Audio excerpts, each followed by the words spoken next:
معصوم فرماتے ہیں سفرے پہ بیٹھتے ہو کھانے کی اصلاح، کاروبار کرتے ہو بزنس کی اصلاح، لباس پہنتے ہو کپڑے کی اصلاح، نگاہ ڈالتے ہو نگاہوں کی اصلاح، کلام کرتے ہو کلام کیسا کرنا چاہیے اس کی اصلاح، کانوں سے آوازیں سنتے ہو کون سی آوازیں سننی چاہیے اس کی اصلاح، معاشرے میں دوست بنانا ہے کس کو دوست بناؤ اس فکر کی اصلاح، لوگوں کے لیے سوچتے کس طرح ہو تمہارا طرز فکر کیا ہے اس کی اصلاح۔ اب یہ چیزیں ہم اپنی جیب سے نہیں نکالتے، ایون آپ معصومین کی دعائیں پڑھیں، آج کچھ دعائیں میں نے نکالی ہیں کیونکہ شب دعا ہے، معصوم فرماتے جب دعا بھی کرو تو دعا میں بھی معصوم لفظ اصلاح کو استعمال کرتے۔ پہلی دعا اللہم اصلح لی دینی، اے خدا میرے دین کے اندر میری اصلاح فرما۔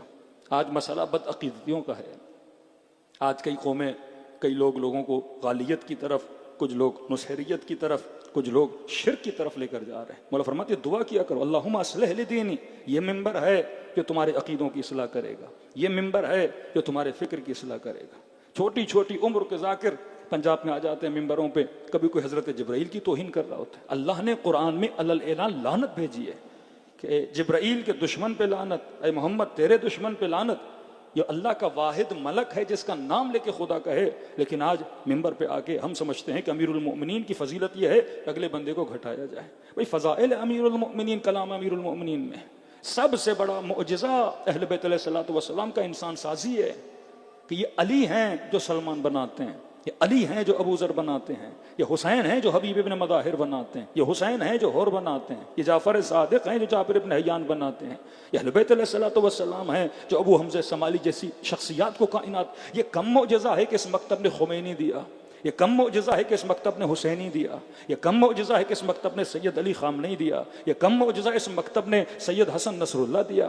یہ اس مکتب کا کم، یہ معجزہ اہل بیت علیہ الصلوۃ والسلام ہے کہ ایسے ایسے بڑی بڑی شخصیات انہوں نے دنیا، انسان سازی انبیاء کا کام تھا، بلڈنگ سازی نہیں، انسان بنانا، ایسے انسان بنانا کہ ایک انسان پورے معاشرے کو اصلاح کی طرف لے جائے، ریولیشن کو قائم کر دے، ایک زکزکی 12 ملین لوگوں کو شیعہ بنا دے، یہ اصلاح معاشرہ، یہ اہل بیت کا کمال تھا، یہ معجزہ اہل بیت علیہ الصلوۃ والسلام ہے۔ لیکن کیونکہ ہم ایک محدود چٹکلے بازی میں پڑ جائیں اور لوگوں کے عقیدوں کو خراب کر دیں، چھوٹی چھوٹی باتوں پہ لوگ لڑ پڑتے ہیں۔ ابھی بتا رہے ہیں مولانا صرف اس لفظ پہ کہ مولا علی کی 13 رجب کو ولادت، اب اسی بحث ولادت ہے، آمد ہے، ظہور ہے، اب کوئی ولادت کہے تو ظہور والے کہتے ہیں آپ غلط کہہ رہے ہیں۔ لفظوں میں پڑھ کے اب دکھایا ہی جائے کہ بھائی ہم کیوں کہ اہل بیت کا ادب کرتے ہیں۔ اگر آپ نے ولادت بولا تو بے ادبی ہے۔ ہمیشہ میں نے فکر کس چیز سے لینی ہے؟ اہل بیت علیہ الصلوۃ والسلام سے۔ پہلی بات، آپ جو لفظ استعمال کرتے ہو وہ روایت میں ہے، وہ قرآن میں ہے۔ حضرت عیسیٰ کیا کہہ رہے ہیں؟ یوم ولدتو، جس دن میں پیدا ہوا۔ امیر المؤمنین کی روایات میں لفظ ولادت ہے، اس میں کون سی توہین ہے؟ ہاں اہل بیت یہ فرماتے ہیں ہماری ولادت تمہاری طرح نہیں ہے، فرمایا کہ کبھی بھی ہماری کیفیت ولادت میں گفتگو نہ کیا کرو، سختی سے اہل بیت علیہ السلام نے منع کیا۔ کئی ایسی چیزیں ہیں جس سے تمہارا لینا دینا نہیں ہے، تمہارا لینا دینا اس سے کہ امیر المؤمنین نے تجھے کیا دیا۔ اس بحث میں پڑھو گے کہیں نہیں پہنچو گے، نہ دین کا مسئلہ ہے نہ ایمان کا مسئلہ ہے، ایسی فضول بحثیں جس میں انسان کا دین، عقیدہ، ایمان کیا ہو جائے؟ تباہ ہو جائے۔ لوگ رسول خدا کے پاس آتے تھے، یا رسول اللہ حضرت موسیٰ کی مثلا نانی کا نام کیا تھا؟ بھائی اس کا نام جان کے آپ کے دین میں اضافہ ہونا ہے۔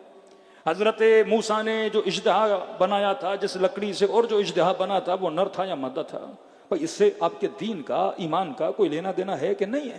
اصل جس چیز سے تمہاری آخرت بنے گی وہ عمل ہے۔ یہ دیکھو کہ اہل بیت نے کیا کہا، اہل بیت نے کیا کیا، اہل بیت کس راستے پہ چلے، سلمان کیسے سلمان بنا، ابو ذر کیسے ابو ذر بنا، یہ تمہارا لینا دے، کیونکہ ہم معصومین کی دعاؤں سے دور ہیں۔ آج ایک شیعہ جوان جتنی شاعری سنتا ہے اتنا امام زین العابدین کا صحیفہ سجادیہ نہیں پڑھتا۔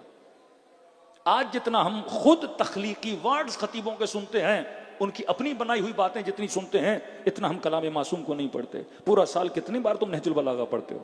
کتنی مرتبہ خطبات امام حسین کو پڑھا ہے؟ کتنی مرتبہ کلام اہل بیت کو پڑھا ہے؟ کتنے امام چھٹے امام کی زندگی کو آپ نے پڑھا ہے؟ جب کلام معصوم میں پڑھو گے تو مشرب معصوم کو سمجھو گے۔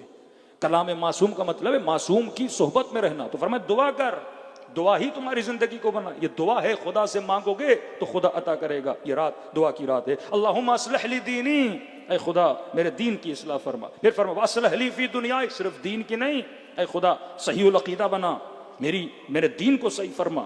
دوسری چیز فرمایا وَأَصْلِحْ لِي دُنْيَايَ، اے خدا میری دنیا کو بنا۔ کیوں بنا؟ کیونکہ الَّتِي فِيهَا مَعَاشِي، کیونکہ دنیا میں میرے رزق کی وابستگی ہے۔ بارہا کا جس جوان کی نوکری اچھی نہیں، بزنس اچھا نہیں، کمائی اچھی نہیں، یہ محتاج رہے گا، یہ ریلیشن ہے، پھر اس کا دین بھی صحیح نہیں رہے گا۔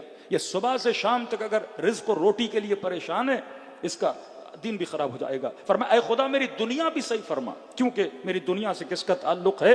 میرے معاش کا تعلق ہے۔ ربنا آتنا فی الدنیا حسنہ وفی الآخرۃ حسنہ، یہ کمال قرآن ہے۔ جتنی مرتبہ قرآن میں لفظ آخرت اتنی مرتبہ لفظ دنیا آیا، مطلب تم نے ایکول ہو کے چلانا ہے۔ مومن کی دنیا بھی اچھی ہونی چاہیے، مومن کی آخرت بھی اچھی ہونی چاہیے۔ یہ الگ ٹاپک ہے۔ نظام دجال کیا ہے؟ وہ صرف کہتا ہے دنیا بنا۔ نظام امام زمانہ کیا ہے؟ دنیا بھی بنا، آخرت بھی بنا۔ نظام دجال میں جب فیصلے کیے جاتے ہیں، ایک آنکھ کے فیصلے ہوتے ہیں، صرف مد نظر دنیا ہوتی ہے۔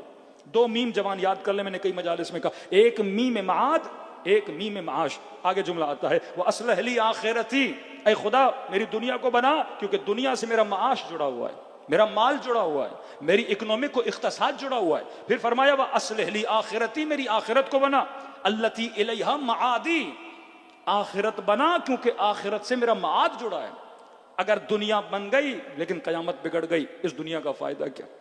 اگر دنیا بنی لیکن میرا معاد نہ بنا۔ دو میم، میم معاد، میم معاش، یہ دو میم یاد رکھیں۔ معاد کا مطلب اکنامک، معاد کا مطلب قیامت، معاش کا مطلب اکنامک، اقتصاد، پیسہ۔ مولا فرماتے دونوں کو بنا۔ نظام دجال کون سا نظام ہے؟ ایک آنکھ والا نظام۔ کون سی آنکھ؟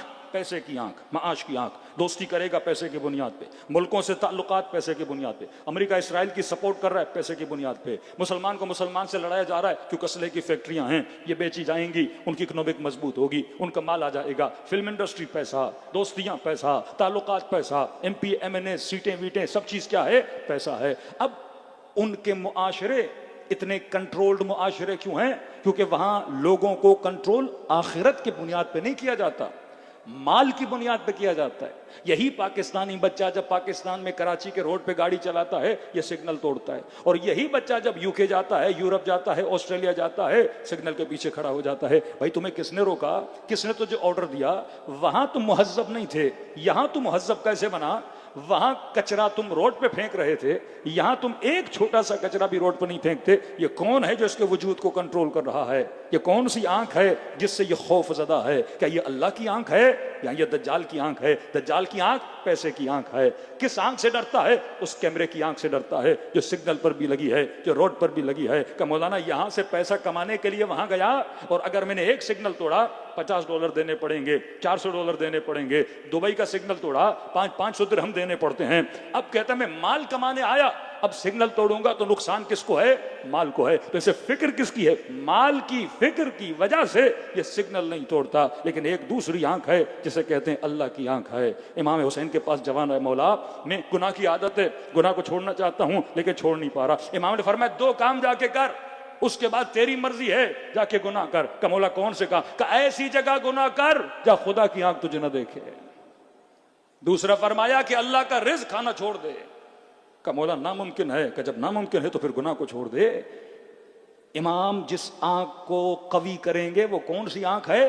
آخرت کی آنکھ ہے۔ یہ تک و تو نہ کمرے میں بیٹھا ہے اللہ کی نافرمانی، کیونکہ ایک آنکھ تجھے دیکھ رہی ہے، حجت خدا کی آنکھ ہے۔ ایک آنکھ تجھے دیکھ رہی ہے، اللہ کی آنکھ ہے۔ یہ کون سی آنکھ ہے؟ یہ قیامت کی آنکھ ہے۔ اس خوف قیامت سے یہ گناہ نہیں کرے گا۔ دنیا کنٹرول کرتی ہے صرف مال کے ذریعے سے۔ وہ یہ نہیں کہتے سگنل توڑو گے تو آخرت میں نقصان ہوگا، وہ یہ نہیں کہتے اگر کسی کو ابیوز کرو گے یا کسی عورت کو نقصان دو گے، کسی بچے کو نقصان دو گے، کوئی زیادتی کرو گے تو کہتے ہیں جیل میں جانا پڑے گا، اتنا فائن آپ کو لگنا پڑے گا۔ تو پیسے کے خوف سے یہ ایتھیکل بن جاتا ہے، پیسے کے خوف سے یہ اخلاق مند بن جاتا ہے۔ تو ان کے معاشرے اگر ایتھیکل ہیں، با اخلاق ہیں، تو کس لالچ میں اور کس خوف کی وجہ سے؟ پیسے کے خوف کی وجہ سے۔ لیکن آؤ کربلا کے میدان میں، آؤ 40 کے دنوں میں، یہ موقف، یہ لوگوں کی خدمت، یہاں لالچ پیسے کی لالچ نہیں ہے، یہاں ایک آنکھ ہے جس کی وجہ سے خدمت کی جا رہی ہے، اور وہ آنکھ حسین ابن علی کی آنکھ ہے، وہ امام زمانہ کی آنکھ ہے۔ کیونکہ میرا مولا دیکھ رہا ہے میں اچھا بنوں گا، کیونکہ میرا خدا دیکھ رہا ہے میں اچھا بنوں گا. تو فرمایا دونوں چیزیں جوانوں کے اندر ہونی چاہیے. اللہم اصلح لی دنیائی، میری دنیا کی اصلاح فرما کیونکہ دنیا میں ریلیٹڈ ہے میرا معاش. اللہم اصلح لی آخرتی، میری آخرت کی اصلاح فرما کیونکہ آخرت سے ریلیٹڈ ہے کیا؟ اے خدا میری قیامت. پھر دعا فرمایا رب اصلح، امام باقر فرماتے رب اصلح فی نفسی، اے خدا میرے نفس کی اصلاح فرما. اصلاح نفس، کربلا اصلاح نفس کا نام ہے. ہر بنا کیونکہ ہر نے اپنے نفس کی اصلاح کی. زہیر بنا کیونکہ اپنے نفس کی اصلاح کی. بِأَنَّهَا أَهَمُّ الْأَنفُسِ، کیونکہ کائنات کے سب سے اہم ترین نفوس میں سے اگر کوئی نفس خدا نے بنایا ہے اہم، وہ یہ نفس ہے. فرما اس کی اصلاح فرما. پھر فرماتے ہیں وَأَصْلِحْ لِي أَهْلَ بَيْتِي وَأَصْلِحْ لِي ذُرِّيَّتِي. پانچویں امام، اے خدا میری ذریت، میری نسل کی اصلاح فرما. کیوں؟